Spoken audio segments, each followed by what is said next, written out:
আপনারা শুনছেন the dark horse's. আজকের গল্প মনীষা দত্তের লেখা মায়া রাতের প্রহেলিকা। আপনাদের সাথে রয়েছি আমি রিতম, আমি মঞ্জুরি। Season 2, episode 1।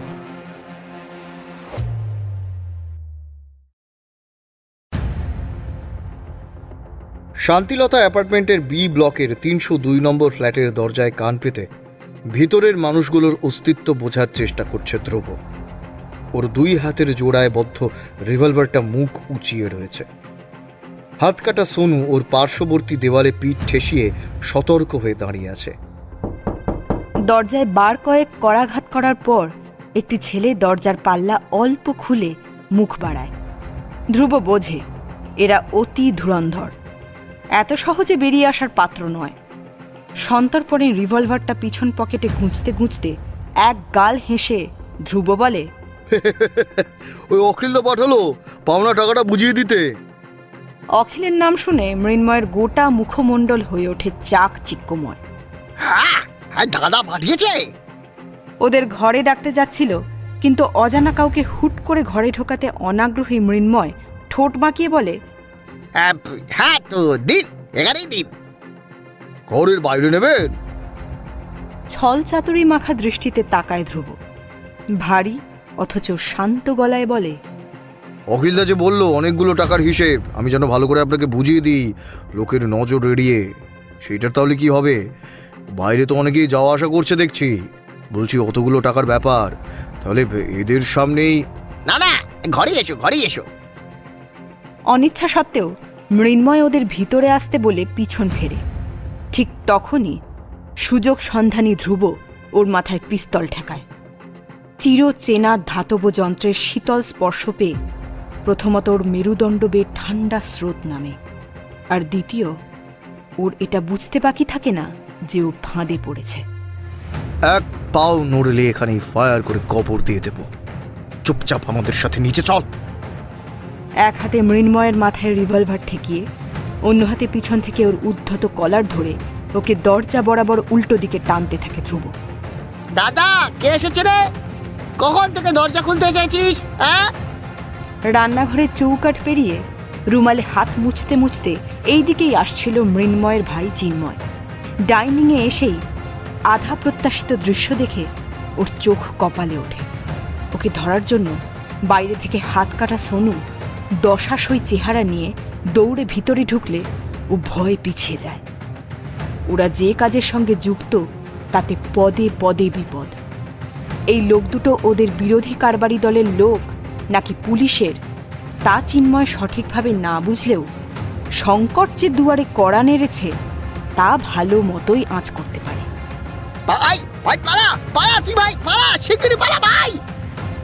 গান পয়েন্টে থেকেও হেরে গলায় মৃন্ময় চেঁচিয়ে ওঠে ওর ভাইয়ের উদ্দেশ্যে। ধ্রুবর আদেশে হাত কাটা সোনু ওর পিছনে তাড়া করে, কিন্তু রোগা পটকা চিন্ময়কে বাগে আনতে ওকে বেশ বেগ পেতে হচ্ছিল। এরই মধ্যে ল্যাপটপের চার্জিং কেবলের তারে সোনুর পা জড়িয়ে গেলে চিন্ময় সুবর্ণ সুযোগ পায়। চিন্ময় এবার ঘরের জানালা খুলে নিচতলার ফ্ল্যাটের জানালার সানসেটে লাফ দেওয়ার প্রস্তুতি নেয়। আসন্ন বিপদের কথা ভেবে ধ্রুব চিৎকার করে ওকে নামতে বলে। সাথে সাথে সোনুও লাফিয়ে খাটে উঠতে চায়, যদিও ওর নিজের দাদা নির্বিকার। সেও এই সুযোগে নিজেকে ছাড়ানোর চেষ্টা করছে। অন্যদিকে কারোর কথা কানে না তুলে নিমেষে তিনতলার শিকবিহীন শৌখিন জানলা থেকে সাই করে নিচের দিকে ঝাঁপ মারে চিন্ময়। মাত্র কয়েক ভগ্নাংশ সেকেন্ড। ভারী কিছু পতিত হওয়ার বিকট শব্দ পেয়ে মৃন্ময়কে বগল দাবা করে ওই দিকেই ছুটে ধ্রুব। সোনু পা চালিয়ে ওর পিছু নেয়।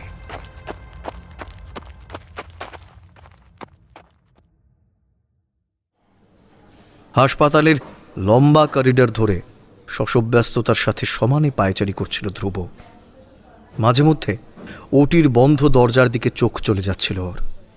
চিন্ময় যে এইভাবে উলট পুরাণ রচনা করে ফেলবে নিমেষের মধ্যে, তা ওর ধারণাতীত ছিল।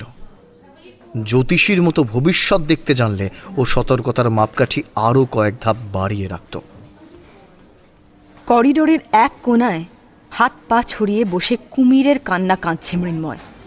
ভাইয়ের প্রতি দেখানো স্নেহ ভালোবাসাটা ওর কাছে কতটা খাঁটি আর কতটা ভেজাল মিশ্রিত ছিল সেটা আজকের ঘটনার মাধ্যমে দৃষ্টান্ত হিসেবে সব দিক দিয়ে প্রমাণিত হয়ে গেছে।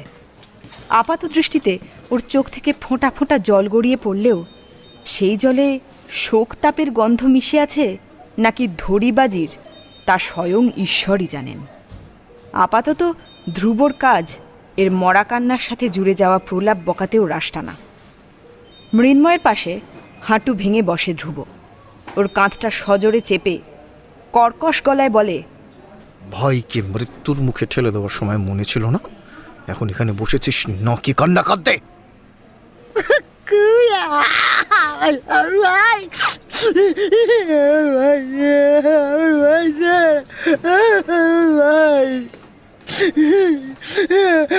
আমার ভাইটা মরে গেল স্যার,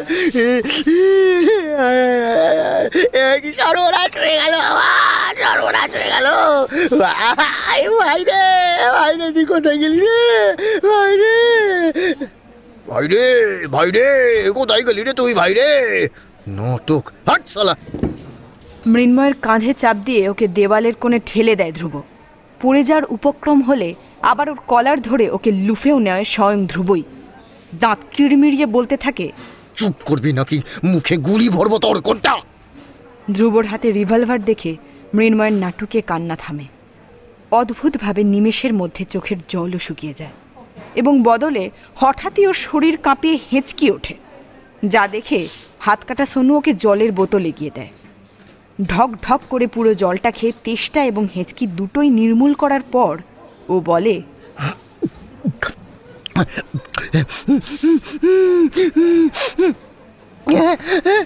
স্যার ভাইয়ের জন্য কি একটু কাঁদতে পারবো না আমি স্যার? না, পারবি না, কারণ নিজের ভাইকে ভুল পথে চালিত করা আর আত্মহত্যা করে মরা দুটোরই প্ররোচনা তুই জুগিয়েছিস। আমরা সাক্ষী আছি।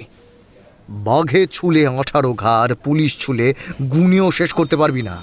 তাই এসব কান্নাকাটির নাটক ভুলে ভালোই ভালোই মুখ খোল, নাহলে শরীরের ঠিক কোথায় কোথায় মেরে মুখ খোলাবো তার কোনো ধারণা নেই তোর। কি জানতে চান আপনারা?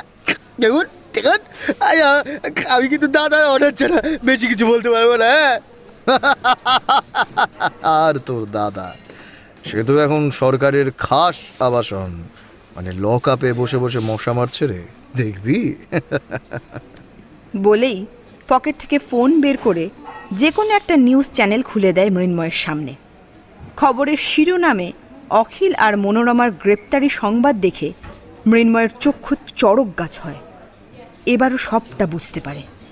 নিরুপায় হয়ে আচমকাই ভুল বদলে ধ্রুবর পায়ে লুটিয়ে পড়ে। ক্ষমা সুরে কেঁদে কেঁদে বলতে থাকে, পেটের দায় ঝুড়ি চাওয়ারি, অস্ত্র পাচার, গরু পাচার, এইসব বেআইনি কাজগুলো করি স্যার, পেটের দায়। তা বলে স্যার মানুষ খুব না না না স্যার, এত বড় পাপ কাজ আমি কখনই করবো না স্যার। স্যার স্যার এসব আমরা করিনি স্যার, কাউকে মারিনি, কাউকে না স্যার, কাউকে না। তাহলে তোর গাড়ি নিয়ে খুনি কি এমনি এমনি কাজ করছিল, হ্যাঁ?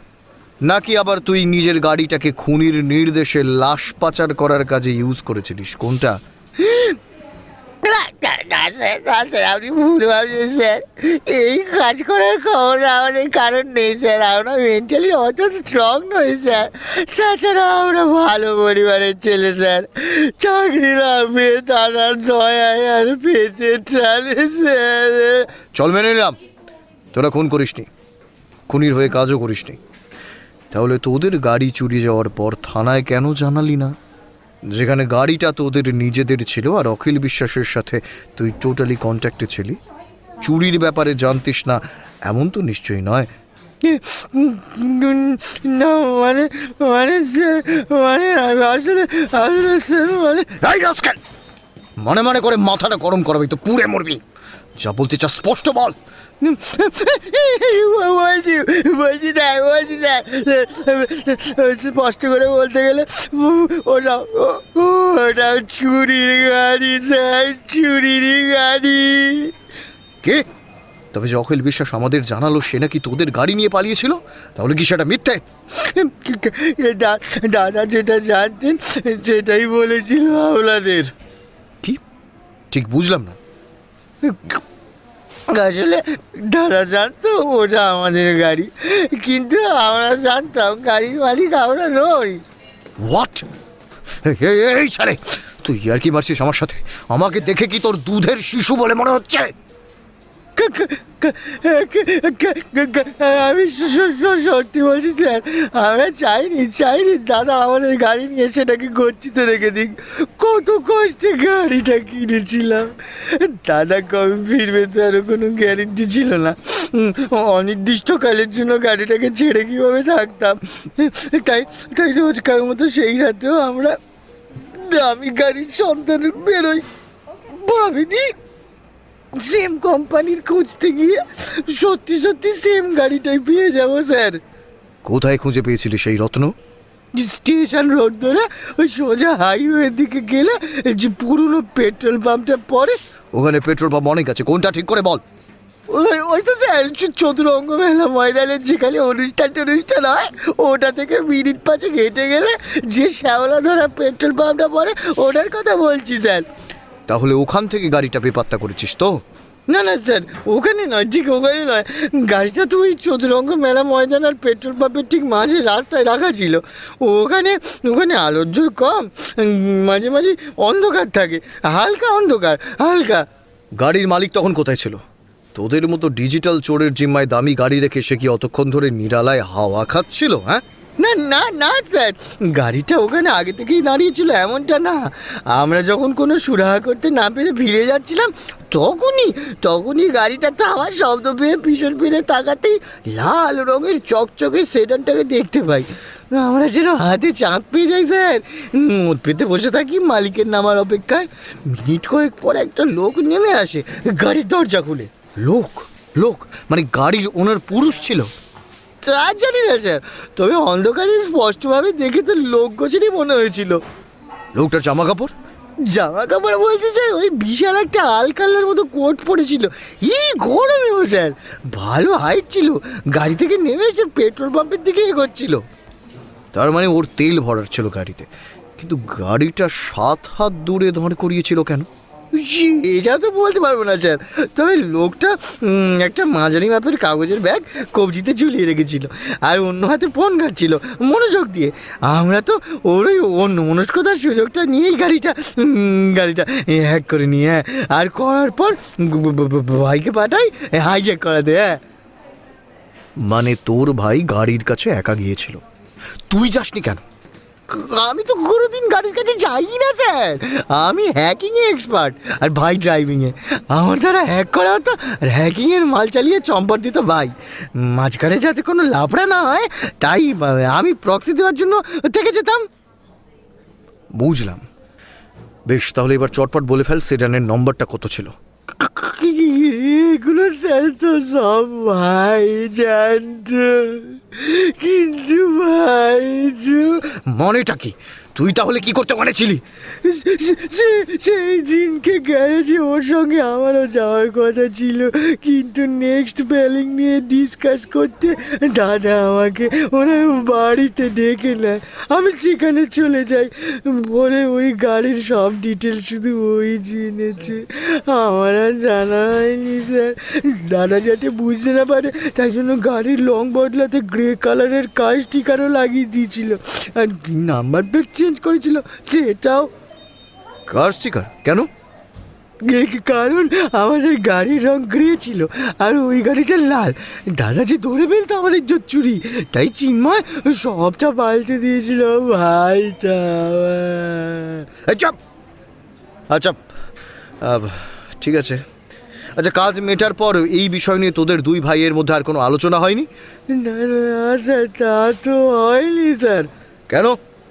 ওই কাজে খুশি হয়ে দাদা প্রায় 10 লাখ টাকা দিয়েছিল আমাদের, তার মধ্যে 5 লাখ হচ্ছিল আর সেই টাকাটা পেয়েও টাকা পেয়ে কি ওই টাকা পেয়ে ও একটা স্কটের সাথে ভর্তি করার জন্য চুরির পরদিন সকালেই গোয়া চলে গিয়েছিল স্যার।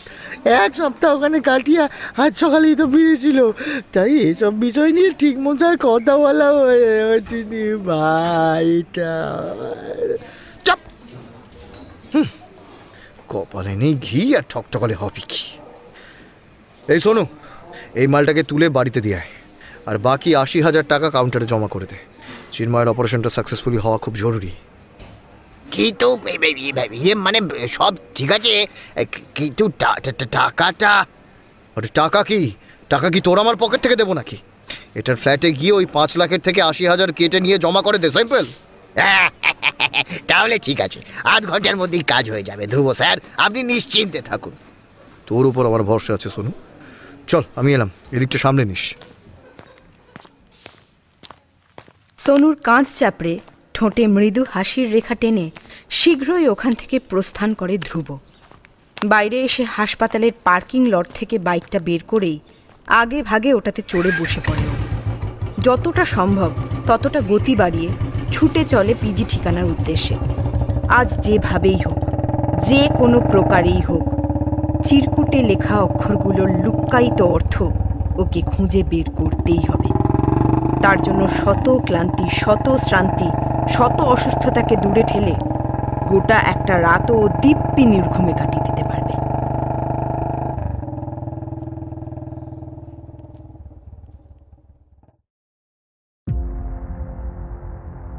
মাঝখানে কর গুণে 15 দিন অতিবাহিত হয়েছে। এখন সময় আগস্টের দোরগোড়ায়।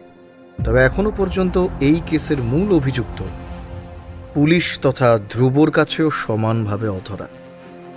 সবটাই যেন অমীমাংসিত অধ্যায়ের মতোই ধোঁয়াশায় ঢেকে আছে, কিছুতেই পুরু পরত সরছে না।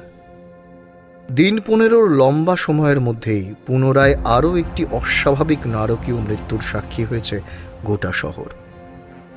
গা শিউরে ওঠা হত্যালীলার দরুন প্রশাসনিক মহল সমেত অন্যান্য দপ্তর এইবার নড়ে চড়ে বসেছে। ময়ূখ আর রানার মস্তিষ্কের ভিতরেও ইতিমধ্যেই এই ঘটনা ব্যাপক আলোড়ন ফেলে দিয়েছে। ধারাবাহিক খুন নাকি স্বাভাবিক রোষানলের প্রতিফলন, সে নিয়ে ওদের মধ্যেও অন্তর্দ্বন্দ্বের অন্ত ছিল না। কিন্তু তৃতীয় খুনটা সামনে আসার পর ওদের প্রত্যেকের মনের কোনো এক জেদি অংশ থেকে সেই সংশয় অবশেষে দূর হয়েছে।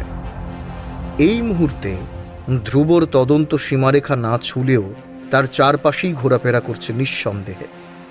ইংরেজি হরফে কম্পিউটারে মুদ্রিত ডেথ নামক সাংকেতিক শব্দটির পুরো অর্থ উদ্ধার করতে সক্ষম হয়েছে ধ্রুব, তবে সেটা অনুমান মাত্র। এছাড়াও প্রথম, দ্বিতীয় এবং নবনিযুক্ত তৃতীয় শিকারের নাম ধাম জানার পর ভিডিও গেমের মতো নতুন একটা লেভেলে পৌঁছে গিয়েছে ওরা, যেটা জটিল আর সরলের মাঝামাঝি পর্যায়ে দাঁড়িয়ে। ডক্টর খান্নার চেম্বারে নিত্যদিনের মতো আজও ওরা 3 জন এসে হাজির হয়েছে। ওরা আসতেই রোজকার ন্যায় শ্রীতমাকে আবারও ঘরের বাইরে যাওয়ার নির্দেশ দেয় ডক্টর খান্না। ভাঁজযুক্ত সরু সরু দাগওয়ালা 3টে চিরকুট ওর টেবিলের উপর পাশাপাশি পাতানো ছিল, যা দেখা মাত্রই সকলে এক রাশ উত্তেজনা নিয়ে কাগজগুলোতে দৃষ্টি বোলায়। খুঁটিয়ে দেখা শেষ হলে সর্বপ্রথম রানার জিজ্ঞাসু কণ্ঠস্বরে বাকিদের ধ্যান ভাঙে। বুঝলে ধ্রুবদা, টানা 1 ঘন্টা ধরে কাগজগুলোর দিকে তাকিয়ে থাকার পর এখনো আমার মাথায় এইটা কিছুতেই ঢুকছে না যে তুমি এক টুকরো লেখা থেকে কি করে খুনির অ্যাকচুয়াল মোটিভ জেনে গেলে। কি করে? Common sense? না ময়ূর, ভুল। হ্যাঁ, তাহলে সিক্সথ সেন্স। হ্যাঁ, তাহলে কি? Smart sense. কয়েকটা সিম্পল কোশ্চেন করছি, উত্তর দে। প্রথম প্রশ্ন, ডেথ মানে কি? হ্যাঁ, এইটা তো বাচ্চা ছেলেও জানে। মৃত্যু আবার কি? হ্যাঁ ঠিক, কিন্তু বাচ্চারা যেটা জানে না সেটা হলো কজ অফ ডেথ। আচ্ছা, এবার একটা নর্মাল প্রশ্নের উত্তর দে। যে কোনো মানুষের মৃত্যু ঠিক কী কী কারণে হতে পারে? এই ধর না, রোগ, অ্যাক্সিডেন্ট, সুইসাইড আর মার্ডার, তাই তো? হ্যাঁ, একদম। বাকি মৃত্যুগুলো কখনো সাধারণ, কখনো অসাধারণ। একমাত্র প্রি প্ল্যান্ড মার্ডার ছাড়া অন্য কিছুর পিছনে মানুষের স্ট্রং কোনো মোটিভ থাকে না। তাই তৃতীয় প্রশ্ন হলো, মানুষ মানুষকে খুন কেন করে? নর্মালি একটু ভাব। কখনো সম্পত্তির লোভে, কখনো কারোর মুখ বন্ধ করতে, কখনো রাগের মাথায়, আর কখনো কারোর থেকে প্রতিশোধ নিতে। কারেক্ট, প্রতিশোধ। এই শব্দটাই লক করতে হবে আমাদের।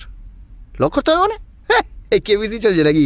তুই কি সামাও এটা বলতে চাইছিস যে 3টে মার্ডারের কারণ স্রেফ রিভেঞ্জ, আর কিছুই না? কেন? খুনির খুন নেশাগত হতে পারে, যেহেতু আমরা এখন নিশ্চিত যে এটা কোনো সাইকোপ্যাথির কাজ। প্রশ্নটা লজিক্যাল, তবে কি বলতো, খুনির যদি শুধুই খুনের নেশা থাকতো তাহলে চিরকুট রেখে যেত না। Maybe he wants to send a message. যাই হোক, ব্যাক টু দ্য পয়েন্ট। মানুষের মধ্যে প্রতিশোধ প্রবৃত্তি কখন এবং কেন জন্মায় এটা কে বলতে পারবে? আমি আমি আমি আমি ধ্রুবদা, আমি বলবো। ধ্রুবদা? হ্যাঁ। ছোটবেলায় প্রাইমারি স্কুলে মুখস্থ পড়া আগে ভাগে বলে জেতবার জন্য ক্লাসে চলাকালীন ইঁদুর দৌড় প্রতিযোগিতার সময় যেভাবে হাত তুলতে হতো, সেভাবেই রানাও নিজে হাত তোলে। আচ্ছা বল। হ্যাঁ বলছি, এই যখন অন্য কোনো এক মানুষ খুনি বা হত্যাকারী মানুষের আঁতে ঘা দেয়, এই তখন তোর হ্যাঁ, এইটা রানা ঠিক বলেছে। আর সেই আঘাত এতটাই তীব্র হয়ে ওঠে যে কখনো কখনো প্রতিহিংসা চরিতার্থ করার জন্য অপরের প্রাণ কেড়ে নিতেও মানুষের হাত কাঁপে না। অর্থাৎ এই ঘটনা যে ঘটাচ্ছে সে কোনো না কোনোভাবে বাজে রকমের হিউমিলিয়েশনের শিকার হয়েছে। Exactly, humiliation. H for humiliation. Death শব্দের শেষ লেটার। একদম ঠিক পয়েন্টে আঙুল রেখেছিস ময়ূক। ব্রাভো ব্রাভো রানা, তোকেও সাধুবাদ এত সহজে বুঝে যাওয়ার জন্য। এক সেকেন্ড ধ্রুব, এই এইচ ফর হিউমিলিয়েশন তার মানে এই মাঝের স্পেসযুক্ত ক্যাপিটাল লেটারগুলোর প্রতিটারই একটা করে ফুল ফর্ম আছে, তাই তো? Absolutely right. যেমন D for disrespect, E for embarrassment, A for abuse, T for torture, আর H for humiliation। আর প্রতিটা লেটারের মাঝে এই গ্যাপগুলো নির্দেশ করে একটা নির্দিষ্ট ম্যাথামেটিক্যাল সিম্বলকে, অর্থাৎ যেটাকে গুণ চিহ্ন বলে। অন্য একটা সাদা কাগজে কাটাকুটি আঁকে ধ্রুব, ওখানে আঙুল রেখে সগর্বে এটা বলে। মানে মানে মানে তবে কি মানে D into E into A into T into H is equal to death. It is right. Yes, absolutely right. কারণ ছোটবেলায় অ্যালজেব্রার অঙ্ক করার সময় ব্র্যাকেট তুলতে হলে ব্র্যাকেটের বাইরে থাকা চিহ্নবিহীন সংখ্যার সাথে ভিতরের সংখ্যার গুণ করতে হতো। খুনিও এখানে এই লজিকটাই ট্রিক হিসেবে অ্যাপ্লাই করেছে। অর্থাৎ ও বোঝাতে চেয়েছে যারা মানুষকে অসম্মান করে, অপ্রস্তুতিতে ফেলে দেয়, মজা লোঠে, হেনস্থা করে পথে পথে, মানসিক এবং শারীরিকভাবে অত্যাচার করা এবং মানহানি করতেও ছাড়ে না, তাদেরকে এই সমাজে ও কোনোভাবেই বাঁচতে দেবে না। And this is his or her actual motive. কিলারের আদালতে একটাই রায়, মৃত্যুদণ্ড। তাও আবার বিভীষিকাময় এবং নারকীয়ভাবে। হ্যাঁ, আচ্ছা ধ্রুবদা, মোটিভ না হয় জানা গেল, কিন্তু একে ধরবো কিভাবে? এখন সাসপেন্স থ্রিলার সিনেমার মতো আমরা তো সেই সব ব্যক্তিদের খুঁজে বেড়াতে পারবো না যারা ডেথ করে, আই মিন ওই ডিসরেসপেক্ট, হিউমিলিয়েশন, অ্যাবিউজ, ব্লা ব্লা ব্লা ব্লা ব্লা। কারণ হিসেবে তার দুটো সমস্যা। প্রথমত আমরা বাস্তবে দাঁড়িয়ে, আর দ্বিতীয়ত 24 ঘন্টায় গড়ে কোটিরও বেশি লোক কাউকে না কাউকে বিনা কারণে অপদস্থ করেই চলেছে। তাহলে কিভাবে সম্ভব হবে প্রত্যেককে সাবধান করা? I am well impressed with your words. মনে হচ্ছে তোর দ্বারা হবে, আমি স্পষ্ট দেখতে পাচ্ছি। কিন্তু ধ্রুবদা, তুমি আর কি ভাবছো? আমি কিন্তু সত্যি সিরিয়াস। আরে প্লিজ বলো না, কি উপায় ভেবেছ? দেখ, এটা তুই ঠিকই বলেছিস, এভাবে কাউকে সাবধান করা সম্ভব নয়, কারণ এই কেসে কিলারের মোটিভ পুরোটাই সাইকোলজিক্যাল। কে কখন কোথায় কাকে অপমান করছে বা অলরেডি করে ফেলেছে সেটা তো আদপেই ধরাছোঁয়ার বাইরে। তবে আমরা একটা কাজ করতে পারি। কি কাজ? আপাতত যে 3 জন খুন হয়েছে তাদের মধ্যে কোইন্সিডেন্টালি বা ফর্চুনেটলি আমরা কিছু মিল পেয়েছি। প্রথম মিল, ভিকটিমদের বয়স প্রত্যেকে সমবয়সী। হ্যাঁ, 1-2 মাসের ছোট বড় আছে, কিন্তু সকলে সেম এজ। দ্বিতীয়ত, তাদের বাধা ধরা একাডেমিক সেশন শেষ করেছে একই বছর, মানে স্কুলের পাস ইয়ার হচ্ছে 2005 সাল, পাস আউট ইয়ার 2005। তাদের স্কুল অবশ্য আলাদা, 2 জন মহিলাই 2টো আলাদা আলাদা গার্লস স্কুলে পড়তো, আর পুরুষটি বয়েজ স্কুলে, যদিও 3টি স্কুলই আবার একই শহরে। আর আচ্ছা, এই স্কুলগুলোতে গিয়ে এদের ব্যাপারে খোঁজ করলে হয় না? সেটা সম্ভব নয়, কারণ সেকেন্ড ভিকটিম সুনীতি মজুমদারের স্কুলটা ছাত্রীর অভাবে বন্ধ হয়ে গিয়েছে। প্রাপ্তি ঘোষ মানে থার্ড ভিকটিমের স্কুল মিশনারি, করার রেস্ট্রিকশনের মধ্যে পড়াশুনো হতো, এখনও হয়, তাই কাউকে বুলি করার ঘটনা সেরকম কিছু পাইনি। তবে স্কুলের বাইরে তার হাবভাব কেমন ছিল সেটা জানার জন্য আরও কিছুটা বেগ পেতে হবে। ফার্স্ট ভিকটিম দেবাশিস দেবের স্কুলে গিয়ে তার ঝুড়ি ঝুড়ি প্রশংসা ঝুলিতে পুরে বাড়ি এসেছে। যা বুঝেছি তা হলো লোকটা ব্রাইট স্টুডেন্ট ছিল, সবেতেই এক্সপার্ট, স্কুলের গর্ব আর কি, যা হয়। টিচারদের বুট লিকিংয়েও ওস্তাদ ছিল। তারপর ওর বাবা পৌরসভার তৎকালীন চেয়ারম্যান থাকায় প্রভাব প্রতিপত্তির চাপে ওর কোনো কীর্তি সম্পর্কেও কেউ তেমন কিছু জানে না, রেকর্ডও রাখা হয়নি। যদিও বা তখন কেউ জেনে থাকতো, তাদের মধ্যে অনেকেই এখন মারা গেছেন, অনেকেই এবার রিটায়ার করে অন্যত্র বসবাস করছেন। সালা, এই কেসটা দেখছি মারাত্মক জটিল বাইরি। এই রানা, তুই চুপ কর। আচ্ছা ধ্রুব, শোন, আমি বলছি যে স্কুলের বাইরে ওরা কোচিং সেন্টারে যাওয়া আসা বা রাস্তাঘাটে চলাফেরা নিশ্চয়ই তো করতো, তাহলে সেখান থেকে কি ওদের চরিত্র জানা যাবে না? দেখ ময়ূর, এই কথাটা আমার মাথাতেও এসেছিল, আমি চেষ্টাও করেছিলাম, কিন্তু লাভ হয়নি, কোনো লাভ হয়নি। Net value is 0, completely 0। দেখ, এসব প্রায় 17 বছর বা তার চেয়েও পিছনে গেলে প্রায় বছর 20 আগের কথা, কে এত মনে রাখে? আর তাছাড়া এখন শহরে অনেক নতুন মানুষের বাস হয়েছে, পুরনোদের টিকি পাওয়াটা দুষ্কর। তবুও আমি চেষ্টা করছি। যাই হোক, লাস্ট একটা জিনিস হলো শরীরে পাওয়া এভিডেন্সের মিল, যেটা 3টে বডিতেই একই রকমভাবে আছে। এক তো ওই পিঠে চুনের ঘষা দাগ, আর 2 ওদের মাথার চুলে পাওয়া পেপার ব্লাস্টের ফাইন অবজেক্টগুলোর সাথে চুলে লেগে থাকা অভ্র। হ্যাঁ হ্যাঁ, এগুলো তো আমি জানি, সিরিয়াল কিলিংয়ে এরকম কিছু ক্রোনোলজিক্যাল মিল তো থাকবেই থাকবে। ও বাবা, তবু আমার মনে হচ্ছে ডেড বডিটা খুঁটিয়ে দেখলে আমরা আরও কিছু পেতে পারি, জানিস ময়ূর। জানি না কেন আমার সাবকনসিয়াস মাইন্ড বারবার আমাকে এই ইঙ্গিতই দিচ্ছে। ডক্টর খান্না অনেকক্ষণ ধরে চুপ করেছিল। ধ্রুবর অবচেতনের বয়ে আনা সংকেতের আভাস পেয়ে উনি মুখ খোলেন। হয় হয়, কখনো শহরে এরকম হয় ধ্রুব।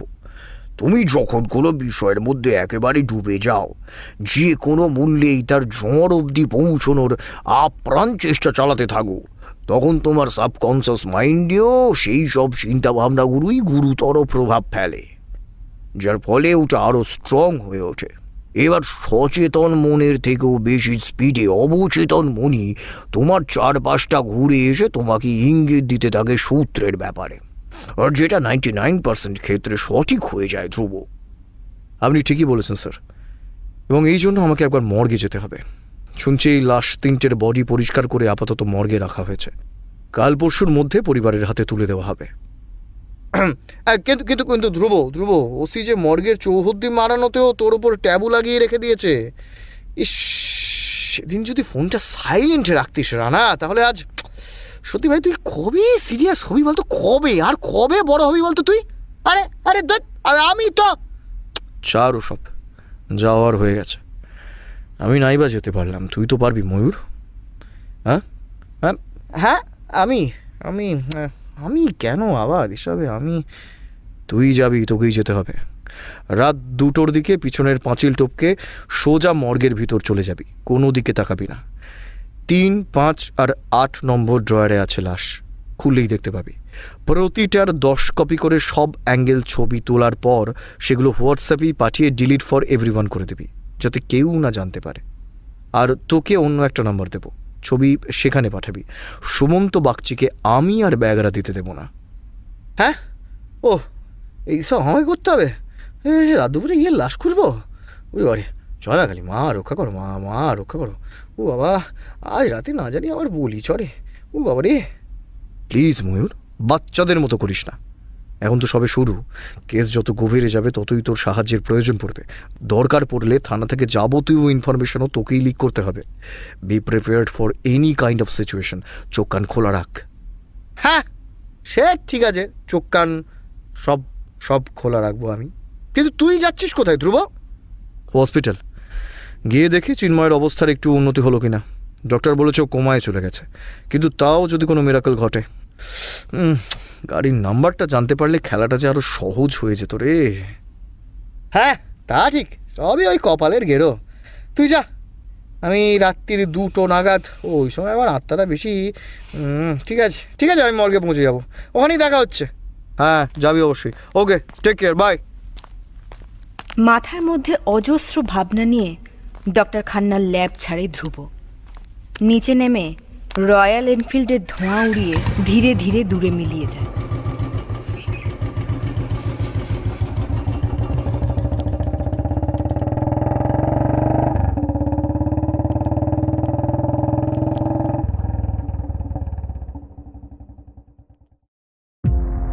পরবর্তী পর্ব শোনার জন্য দ্য ডার্ক হর্সেস চ্যানেলটি সাবস্ক্রাইব করে রাখুন এবং বেল আইকনটি প্রেস করে রাখুন।